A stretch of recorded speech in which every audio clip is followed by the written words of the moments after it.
Welcome to my channel easy learning for you. ഇന്ന് ഞാനിവിടെ discuss ചെയ്യാൻ പോകുന്നത് സ്റ്റാൻഡേർഡ് 4ലെ സെക്കൻഡ് ലെസനായ the leaf too has to say. നിങ്ങൾ എൻ്റെ ചാനൽ ആദ്യമായി കാണുന്നവരാണെങ്കിൽ ലൈക്ക് ചെയ്യാനും ഷെയർ ചെയ്യാനും സബ്സ്ക്രൈബ് ചെയ്യാനും മറക്കരുത്. ലെസണിലേക്ക് കടക്കാം. കഴിഞ്ഞ ക്ലാസ്സിൽ നമ്മൾ ഡിസ്കസ് ചെയ്യുന്നത് ഓട്ടോബയോഗ്രഫി ഓഫ് പാഡി ഗ്രെയിൻ, ഒരു പാഡി ഗ്രെയിൻ്റെ ഓട്ടോബയോഗ്രഫിയാണ് പറഞ്ഞത്. ഇനി നമുക്ക് അതിൻ്റെ ബാക്കി ഭാഗത്തിലേക്ക് കടക്കാം. Different stages of germination of A paddy grain. നോക്കിയാൽ ഈ പിക്ചർ നിങ്ങൾ ഒബ്സർവ് ചെയ്ത് നോക്കുക. ഒന്നാമത്തെ പിക്ചറിൽ ഒരു പാഡി ഗ്രെയിനിൻ്റെ ജെർമിനേഷൻ സ്റ്റേജസ് ഒക്കെയാണ് പറഞ്ഞിരിക്കുന്നത്. അത് എങ്ങനെയാണ് ഒരു വിത്ത് പാകി അത് പൊട്ടിമുളച്ച് ഒരു പ്ലാന്റ് ആയിട്ട് മാറുന്ന കുറച്ച് പിക്ചറാണ് കൊടുത്തിരിക്കുന്നത്. അടുത്ത് നോക്കിയാൽ different stages of germination of A P seed. ഒരു പയർ വിത്ത് മുളച്ച് അതൊരു പ്ലാന്റായിട്ട് മാറുന്നതാണ് അടുത്ത പിക്ചറിൽ കൊടുത്തിരിക്കുന്നത്. Which part of A plant comes out first from the germinating seed. ഒരു സീഡ് ജെർമിനേറ്റ് ചെയ്ത് വരുമ്പോൾ ആദ്യം ഫോം ചെയ്യുന്നത് ഏത് ഭാഗമാണ്? നമ്മളെല്ലാവരും എന്ത് പറയും? റൂട്ട് എന്ന് പറയും അല്ലേ? എല്ലാവരും റൂട്ടാണ് പറയുന്നത്. What did that plant which came out first from the seed form into. അപ്പോൾ ഏത് ഭാഗമാണ് ഒരു സീഡിൽ നിന്നും പൊട്ടിമുളച്ച് വരുന്നത്, അത് പിന്നെ എന്താകും? അടുത്ത പിക്ചർ നിങ്ങൾ നോക്കിക്കേ, കണ്ടോ? ഒരു സീഡ് പൊട്ടിമുളച്ച് വരുന്നതാണ്.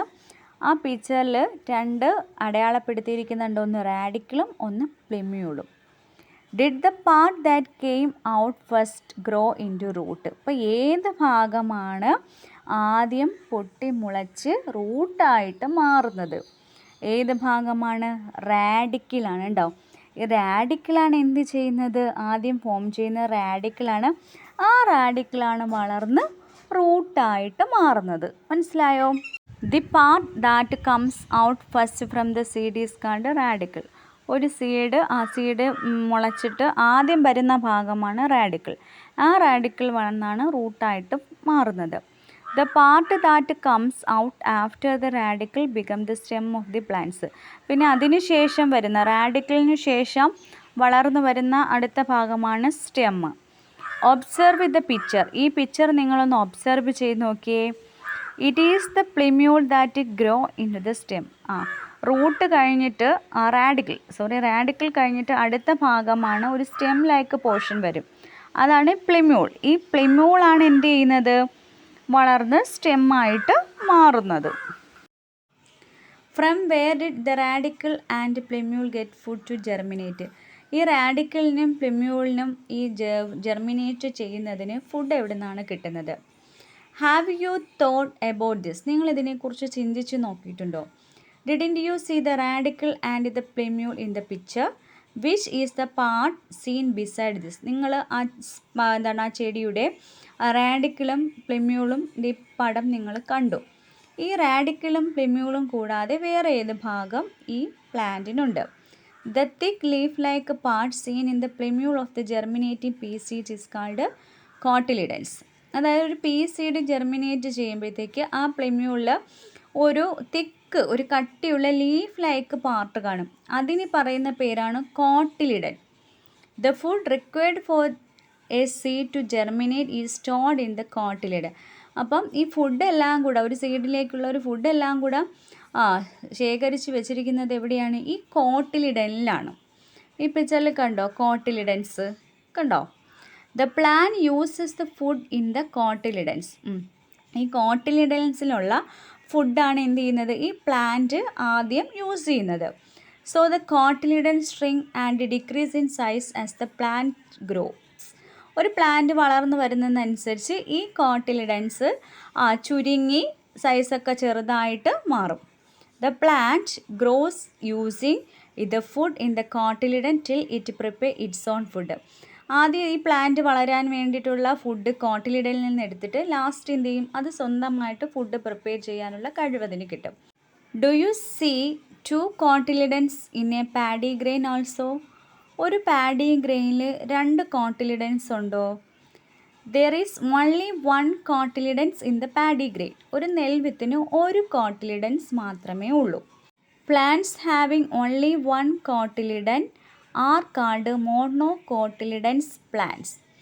ഒരു പ്ലാന്റിന് ഒരേ ഒരു കോട്ടിലിഡൻസ് മാത്രമേ ഉള്ളൂ എങ്കിൽ അതിനെ മോണോകോട്ടിലിഡൻസ് പ്ലാന്റ്സ് എന്നാണ് പറയുന്നത്. Plants having 2 cotyledons are called dicotyledons plants. ഒരു പ്ലാന്റിന് 2 കോട്ടിലിഡൻസ് ആണ് ഉള്ളതെങ്കിൽ അതിനെ ഡൈകോട്ടിലിഡനസ് പ്ലാന്റ് എന്നാണ് പറയുന്നത്. What are the changes that occur when a seed germinates? Don't you want to know this? അപ്പോൾ നിങ്ങൾക്ക് മനസ്സിലായോ ഒരു സീഡ് ജെർമിനേറ്റ് ചെയ്യുന്നത് എങ്ങനെയാണ്, അതിൻ്റെ ചേഞ്ചസ് ഒക്കെ എന്തെല്ലാം വരുന്നു? ഒരു സീഡ് ഫസ്റ്റ് ജെർമിനേറ്റ് ചെയ്യുമ്പോഴത്തേക്ക് ആദ്യം ഫോം ചെയ്യുന്നത് റാഡിക്കിളാണ്. ഈ റാഡിക്കിളാണ് വളർന്ന് റൂട്ടായിട്ട് മാറുന്നത്. നെക്സ്റ്റ് ഫോം ചെയ്യുന്നത് പ്ലിമ്യൂളാണ്. ഈ പ്ലിമ്യൂളാണ് എന്ത് ചെയ്യുന്നത്, വളർന്നിട്ട് സ്റ്റെമ്മായിട്ട് മാറുന്നത്. ഈ പ്ലിമ്യൂളിലാണ് കോട്ടിലിഡൻസ് എന്ന് പറയുന്നത് ഉള്ളത്. ഈ കോട്ടിലിഡൻസ് ആണ് പ്ലാന്റ്സ് അവരുടെ ഫുഡിനായിട്ട് ഉപയോഗിക്കുന്നത്. ഈ പ്ലാന്റ്സ് വളരുന്നതനുസരിച്ച് ഈ കോട്ടിലിഡൻസ് എന്ത് ചെയ്യും, നന്നായിട്ട് ചുരുങ്ങി അതിൻ്റെ സൈസ് കുറയും. പിന്നെ എന്ത് ചെയ്യും, പിന്നെ അത് ദെയർ ഓൺ ഫുഡ് പ്രിപ്പയർ ചെയ്യുകയാണ് ചെയ്യുന്നത്. ഒരു കോട്ടിലിഡൻസ് ഉള്ള പ്ലാന്റ്, അതായത് എക്സാമ്പിൾ പാഡി ഗ്രെയിൻ, അത് മോണോകോട്ടിലിഡൻ ആണ്. രണ്ടെന്ന് പറയുന്നത് ഡൈകോട്ടിലിഡൻസ് പ്ലാന്റ് എന്ന് പറയുമ്പോഴത്തേക്ക് ആ പ്ലാന്റ്സിന് 2 കോട്ടിലിഡൻസ് ആണ് ഉള്ളത്. അങ്ങനെയാണെങ്കിൽ ഡൈകോട്ടിലിഡൻസ് പ്ലാന്റ് എന്ന് പറയും.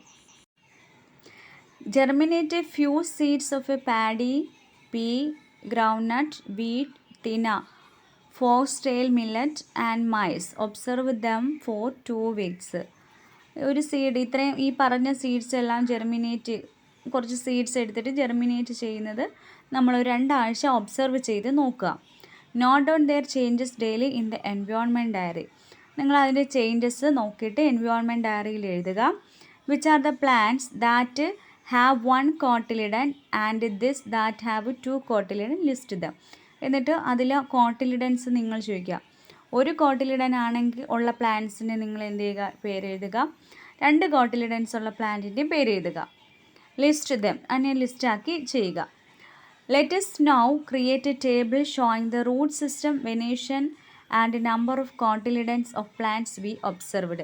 നമ്മൾ കുറച്ച് പ്ലാന്റ്സിനെ എടുത്തിട്ട് ആ പ്ലാന്റ്സ് ഏത് റൂട്ട് സിസ്റ്റത്തിലാണ് വരുന്നത്, ഫൈബ്രസ് റൂട്ട് സിസ്റ്റമാണോ ടാപ്പ് റൂട്ട് സിസ്റ്റമാണോ, അതുപോലെ വെനേഷൻ നോക്കിയിട്ട് പാരലൽ വെനേഷനാണോ റെറ്റിക്കുലേറ്റ് വെനേഷനാണോ എന്ന് നോക്കുക. അടുത്ത ഒരു പ്ലാന്റ് എടുത്തിട്ട് അതിൻ്റെ എന്താണ് നമ്പർ ഓഫ് കോട്ടിലിഡൻസ്, ഡൈകോട്ടിലിഡൻ ആണോ മോണോകോട്ടിലിഡൻ ആണോ എന്ന് നിങ്ങൾ ഈ കോളം വരച്ച് എഴുതാനാണ് പറഞ്ഞിരിക്കുന്നത്. Study the table carefully and find out the relation between the root system, venation and number of cotyledons of plants. Record it in the environment diary. നമുക്ക് ഈ ടേബിൾ നോക്കാം. അതിന് മുമ്പ് ഇതിന് നോക്കിക്കേ. The outer part of the stem of monocot plant is harder than the inner part. ഒരു monocot പ്ലാന്റിൻ്റെ outer part of the stem, വെളിയിലുള്ള ഭാഗത്തെ സ്റ്റെം എന്ന് പറയുന്നത് ഹാർഡായിരിക്കും, കട്ടിയുള്ളതായിരിക്കും ഇന്നർ ഭാഗത്തെ അപേക്ഷിച്ച്, അതായത് അകത്തെ ഭാഗത്തെ അപേക്ഷിച്ച്. But in dicot plants the inner part is harder. Dicot പ്ലാന്റിൽ അതിൻ്റെ ഇന്നർ ഭാഗം, അകത്തുള്ള ഭാഗം കട്ടിയുള്ളതായിരിക്കും. ടേബിളിലേക്ക് കിടക്കാം. Plant first paddy root system, fibrous root സിസ്റ്റമാണ്. വെനേഷൻ പാരലൽ വെനേഷനാണ്. നമ്പർ ഓഫ് കോട്ടിലിഡൻസ് 1 പിയിലാണെങ്കിൽ tap root system, reticulate venation, number of cotyledons 2. Groundnut tap root system, reticulate venation, number of cotyledons 2. Wheat fibrous root system, parallel venation, number of cotyledons 1. Millet fibrous root system, parallel venation, number of cotyledons 1. മൈസിൽ fibrous root system, parallel venation, number of cotyledons 1. Let's assess. Identify the odd one and circle it. Odd one നോക്കിയിട്ട് കൂട്ടത്തിൽ ചേരാത്തത് circle ചെയ്യുക. Coconut root, bamboo root, mango root, arecanut root. അതിലേതൊക്കെയാണ്, അതായത് root ഏത് root system ആണല്ലേ. കോക്കനട്ടിൻ്റെയും ബാംബോയുടെയും അരക്കാനറ്റിൻ്റെ റൂട്ടും fibrous root സിസ്റ്റമാണ്. അപ്പോൾ അതിൽ ഒറ്റപ്പെട്ട് നിൽക്കുന്നത് ഏതാണ്, മാംഗോ റൂട്ടാണ്. അത് ടാപ്പ് റൂട്ട് സിസ്റ്റമാണ്. നെക്സ്റ്റ് ബനിയൻ ലീഫ്, തേക്ക് leaf, jack tree leaf, paddy leaf. Banyan leaf അതായത് നമ്മുടെ ആൽമരത്തിൻ്റെത്, തേക്ക്, ജാക്ക്, പാഡി ലീഫ്. ഇതിൻ്റെ എല്ലാം ഈ പാഡി ലീഫിൻ്റേത് മാത്രമേ വ്യത്യാസമുള്ളൂ. പാഡി ലീഫിൻ്റെ പ്രത്യേകത എന്താണ്? അത് പാരലൽ വെനേഷനാണ്. ബനിയൻ ട്രീയും തേക്ക് ട്രീയും ജാക്ക് ട്രീയും റെറ്റിക്കുലേറ്റ് വെനേഷനാണ്. അപ്പോൾ ഇതിവിടെ കൂട്ടത്തിൽ ചേരാത്തത് പാഡി ലീഫാണ് അല്ലേ. നെക്സ്റ്റ് മൈസ്, വീറ്റ്, കാഷ്യൂ, തിന. അപ്പോൾ അതിൻ്റെ ആൻസർ കാഷ്യൂ ആണല്ലേ. കാഷ്യൂവിൻ്റേത് റെറ്റിക്കുലേറ്റ് വെനേഷൻ, മൈസ്, വീറ്റ്, തിന എന്നത് പാരലൽ വെനേഷനാണ്. Next match the following. Radicle എന്താണ്? റൂട്ടല്ലേ. റാഡിക്കിൾ വളർന്നാണ് റൂട്ടായിട്ട് മാറുന്നത്. മോണോകോട്ടിലിഡൻ എന്ന് പറയുമ്പോൾ plants have only one cotyledon. അത് ബാംബോയുടെ സീഡിന് ഒരു കോട്ടിലിഡനാണ്. പ്ലിമ്യൂൾ സ്റ്റെം അല്ലേ. പ്ലിമ്യൂൾ വളർന്നാണ് എന്താകുന്നത്? സ്റ്റെം ആയിട്ട് മാറുന്നത്. ഡൈക്കോട്ടിലിഡൻ എന്ന് പറയുമ്പോൾ പ്ലാന്റ്സ് ഹാവിങ് 2 കോട്ടിലിഡൻസ്. അത് ഏതാണ്? ഗ്രൗണ്ട് നട്ട്.